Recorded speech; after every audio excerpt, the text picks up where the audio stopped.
Graça e paz, tudo bem? Vamos dar sequência ao nosso estudo de ontem, tá? Nós estamos falando aqui sobre a expulsão de Satanás, né? A queda de Lúcifer. Ontem nós lemos alguns textos aqui para nos instruir um pouco mais sobre isso, né?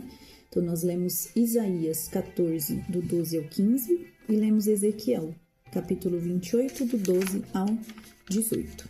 Hoje nós vamos ler o livro de Jó, tá? Então, desculpem a bagunça, vai ser bagunçado mesmo. Como eu disse ontem, a Bíblia não é escrita de forma cronológica, né?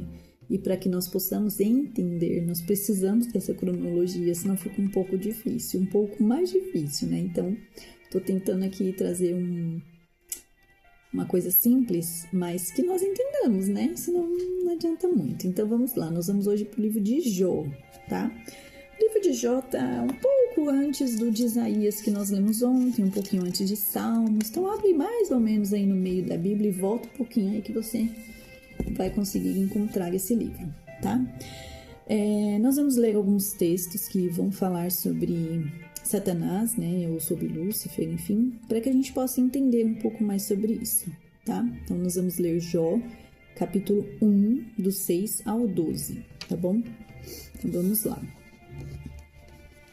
Aqui fala assim, né? Aqui tem um título na minha Bíblia que fala: Satanás põe em dúvida a sinceridade de Jó. Então, nós vamos ler do 6 ao 12, tá bom? Num dia em que os filhos de Deus vieram apresentar-se diante do Senhor, veio também Satanás entre eles. Então o Senhor perguntou a Satanás: De onde vem? Satanás respondeu ao Senhor: De rodear a terra e passear por ela. E o Senhor disse a Satanás: Você reparou no meu servo Jó? Não há ninguém como ele na terra. Ele é um homem íntegro e reto, que teme a Deus e se desvia do mal.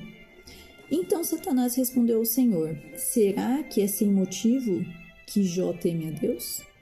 Não é verdade que tu mesmo puseste uma cerca ao redor dele, da casa dele e de tudo que ele tem? Abençoaste a obra de suas mãos e os seus bens se multiplicaram na terra. Mas estende a tua mão e toca em tudo que ele tem, para ver se ele não blasfema contra ti na tua face. Então o Senhor disse a Satanás: Você pode fazer o que quiser com tudo o que ele tem, só não estenda a mão contra ele. Então Satanás saiu da presença do Senhor. Aqui nós vemos claramente uma conversa entre Deus e Satanás. E lá no começo, uma parte muito importante, assim, né, que a gente tem que pegar aqui, é que diz assim, ó: Num dia em que os filhos de Deus vieram apresentar-se diante do Senhor. Ou seja, os anjos de Deus foram se apresentar a Deus e Satanás estava no meio deles. Satanás era o que antes? Um querubim da guarda, alguém que tinha um posto importante no céu. E depois dessa queda, ele ainda continua se apresentando a Deus de alguma forma. Isso nós vamos ver aqui um pouquinho mais pra frente. Então, só para deixar bem claro, que é uma conversa bem clara. E aí Deus pergunta para ele: De onde vem? E ele responde: De rodear e passear a terra. Então, ele está na terra, tá? E o Senhor disse a Satanás: O Senhor interroga ele: Tem visto meu servo Jó? Então, olha que interessante. Dessa vez, não foi Satanás que foi atrás de alguém. Deus pergunta para ele: Você viu meu servo Jó? Homem reto, temente a Deus, que se desvia do mal. Íntegro. Essa palavra íntegro quer dizer inteiro. Ele se doa por inteiro a Deus. Então Deus pergunta para ele, olha que interessante esse diálogo, né? Se a gente parar para analisar, que loucura, né? Como assim? E aí Deus deixa, a gente vai ler depois essa história no contexto da história, tá? Eu só quero, assim, ver alguns pontos aqui com vocês que são interessantes para esse tema que nós estamos abordando aqui, que é sobre a queda de Lúcifer, né? Então, lá no final, no versículo 12, Deus diz a ele que ele pode tocar em tudo que ele tem, mas não na vida dele, tá? Então, depois a gente vai ler essa história e muitos de vocês já sabem, né? Que ele perde tudo, mas ele não morre. Então, é isso que Deus deixou bem claro. Você pode tocar em tudo que ele tem, porque as coisas que ele tem são passageiras. Não toque nele, ele é meu filho, né? Mais ou menos isso. Agora nós vamos no capítulo 2 de Jó mesmo, E nós vamos ler o versículo de 1 a 3, tá? Capítulo 2, versículos 1 a 3. A segunda prova de Jó. Num dia em que os filhos de Deus vieram apresentar-se diante do Senhor, então novamente teve essa reunião, né, de apresentação, veio também Satanás entre eles apresentar-se diante do Senhor. Então, uma reunião entre Deus e os anjos, e Satanás se apresenta novamente. Então o Senhor perguntou a Satanás: de onde você vem? Satanás respondeu ao Senhor: de rodear a terra e passear por ela. E o Senhor disse a Satanás: você reparou no meu servo Jó? Não há ninguém como ele na terra. Novamente, Deus pergunta para ele: você viu? Não há ninguém como ele na terra. Ele é um homem íntegro e reto, que teme a Deus e se desvia do mal. Ele ainda conserva sua integridade. Por que acrescenta essa frase? Porque aqui Satanás já tinha tocado na vida dele, ele já tinha perdido muita coisa. Então, aí Deus acrescenta. Deus já tinha falado isso lá no primeiro, que ele era reto, temente a Deus, íntegro, e ele acrescenta, ele ainda conserva sua integridade, embora você me incitasse contra ele. Ou seja, Satanás provocou a Deus para tirar as coisas de Jó, e Deus permitiu, né? Ainda que você me incitasse contra ele para destruí-lo sem motivo. Então, olha que interessante, né? É muito interessante esse texto, esses dois textos, né?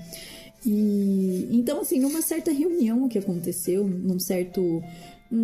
vamos pensar como uma prestação de contas, né? Os anjos estão aqui nos guardando, nos protegendo e tal. E eles foram a prestar contas a Deus. Olha, fiz isso, fiz aquilo outro. E Satanás entra nessa reunião, né? Então, aqui vemos Deus como rei e os anjos vindo lhe prestar contas do serviço feito. E Satanás está junto, né? Então, eles vieram se apresentar diante do Senhor. Veio também Satanás entre eles. Aqui nessas passagens de Jó, nós vemos que ainda Satanás tinha acesso ao céu e ao trono de Deus. Porque ele vai nessa reunião. Independente dele ser chamado ou não, Deus permite que ele esteja ali, né? Então, tem algo que Deus queria mostrar ainda para ele, ainda que ele já tivesse caído, né? Não vemos esse acesso como algo prazeroso para a corte celestial, ou para quem estava ali, né? Não mostra como algo, nossa, que legal ele está aqui, né? Não mostra dessa forma aqui para nós, né? O acusador, Satanás, teria entrado nessas reuniões como espião, e Deus o permitiu. Então, ele entrou de forma sagaz ali, como ele é mesmo, astuto, né? E Deus permitiu que ele estivesse ali, porque senão Deus teria retirado, óbvio, né? Ele é Deus, né? E ele tenta encontrar de toda forma alguma culpa no homem. Então, ele tenta encontrar de alguma forma, ainda que Deus está justificando Jó para ele. Vocês têm noção disso?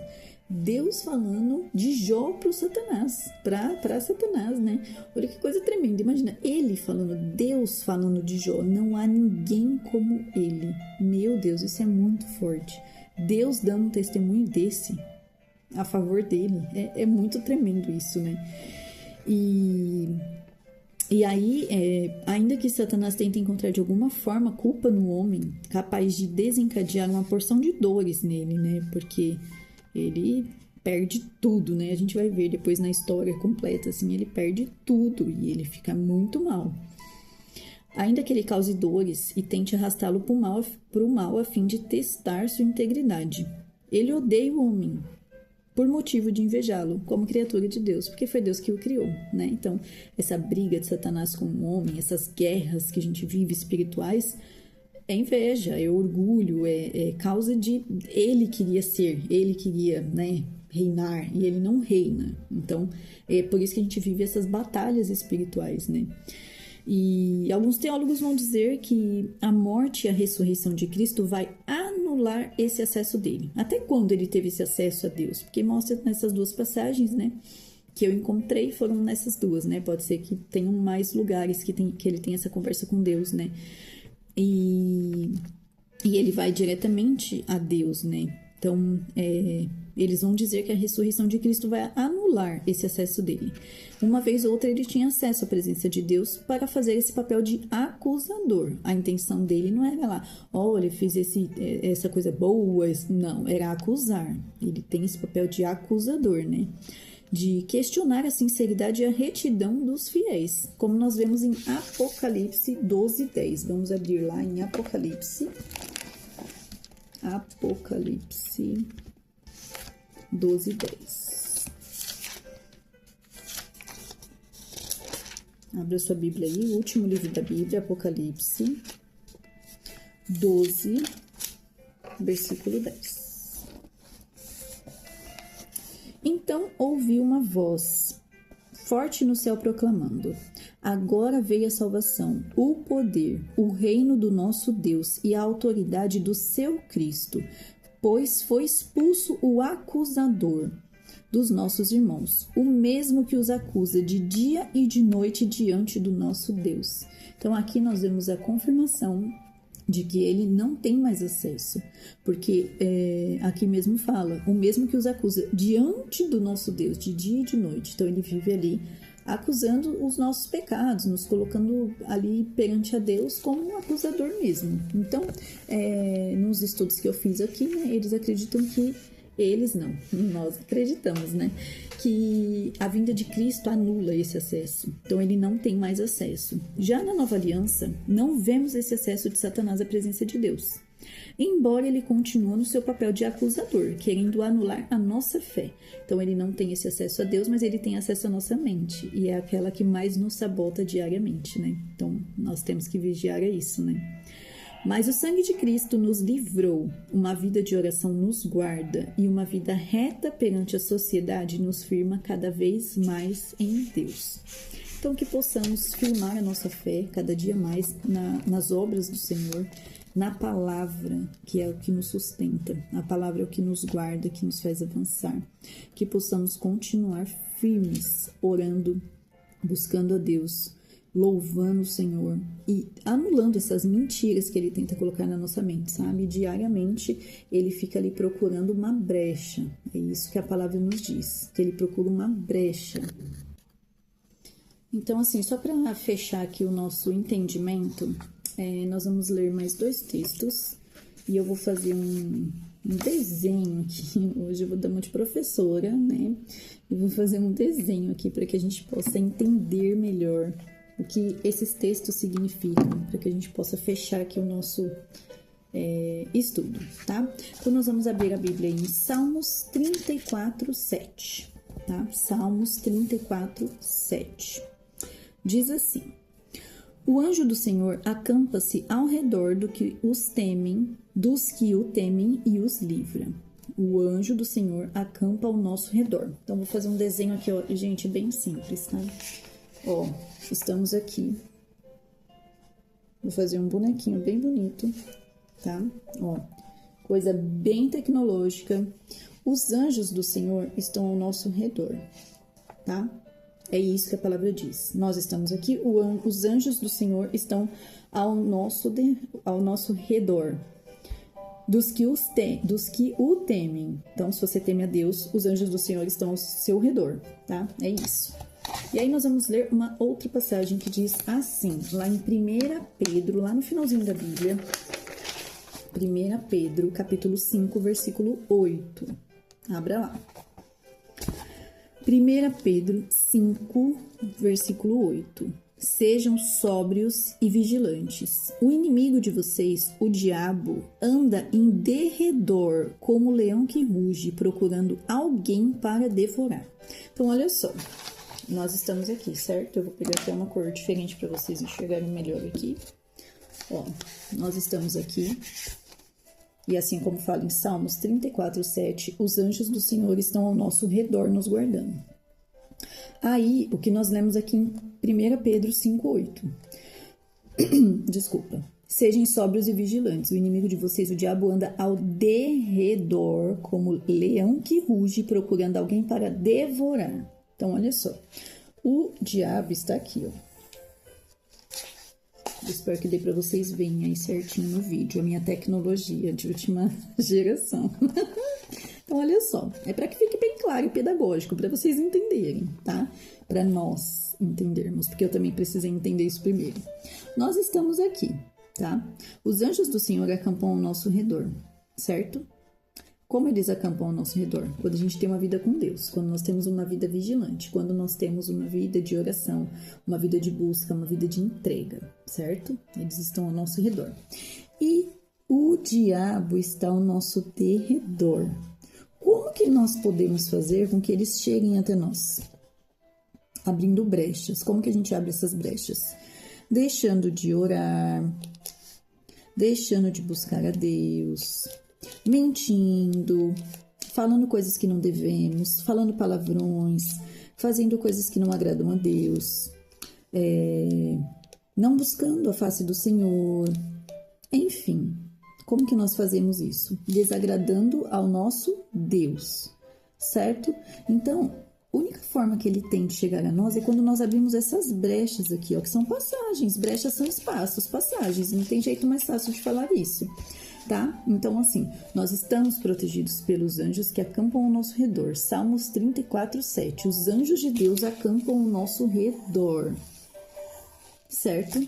Mas o diabo está ao nosso derredor a todo tempo. Assim como nós lemos lá em Gênesis, lá quando Deus fala para Caim e Abel, na história de Caim e Abel, né? Deus fala com Caim, no capítulo 4 de Gênesis, versículo 7. Eis que o pecado está à porta à sua espera. O desejo dele será contra você, mas é necessário que você o domine. Ou seja, isso tudo que eu fiz aqui desse desenho, bem simples. O pecado está aqui, ó, ao nosso derredor. O diabo está ao nosso derredor o tempo todo, o tempo todo, o tempo todo. Assim como os anjos nos guardam, o diabo está ao nosso derredor. E como que nós deixamos ele nos aproximar de nós? Quando nós abrimos essas brechas. Gente, essas brechas nada mais são do que pecados que nós cometemos. Nos afastar de Deus, mentir, ser desonesto, fazer algo que não agrada a Deus. E aí nós vamos abrindo espaços. Brechas são espaços. Quando você abre essas brechas, ele tem acesso a você. Então, assim, a minha palavra de hoje, bem pedagógica hoje, né? A minha palavra de hoje, bem pedagógica, com um desenho de bonequinho, é vigie. Vigie. Vigie nas suas condutas, vigie no que você tem falado, vigie no que você tem plantado na vida do outro. Vigie. A nossa vida é uma bênção. O Senhor nos proporciona todas as coisas. Você não precisa correr atrás de certas coisas. Você não precisa colocar a riqueza como acima de Deus. Você não precisa deixar o orgulho te fazer pecar, sabe? Satanás caiu. Lúcifer caiu, né? Lúcifer foi expulso porque ele quis estar no lugar que ele não deveria. Ele queria estar no topo, num lugar que não cabe a ninguém. Não tem como ninguém substituir a Deus. E ele queria esse lugar por conta do orgulho.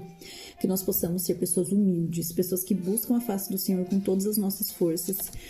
E que, a partir de hoje, nós possamos entender, né, com esse desenho maravilhoso que eu fiz, né, o que são as brechas. Nós estamos aqui, os anjos acampam ao nosso redor, Salmos 37, versículo 34, perdão, 34, versículo 7, e o diabo está ao nosso derredor, 1 Pedro 5:8, certo? Ele só vai ter acesso à sua vida quando você dá brechas.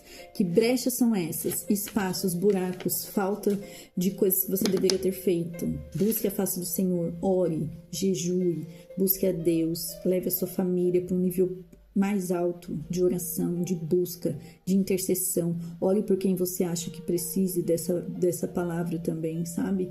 E é isso. Nós terminamos aqui o nosso estudo sobre a queda de Lúcifer. E nos vemos amanhã em nome de Jesus. E que você tenha conseguido absorver algo aqui da palavra de Deus, que você consiga crescer, como eu tenho crescido aqui, né? Que nós possamos cada dia mais entender um pouco mais sobre a palavra, esse livro tão precioso que é a Bíblia. Amém? Deus abençoe seu dia e até amanhã, em nome de Jesus.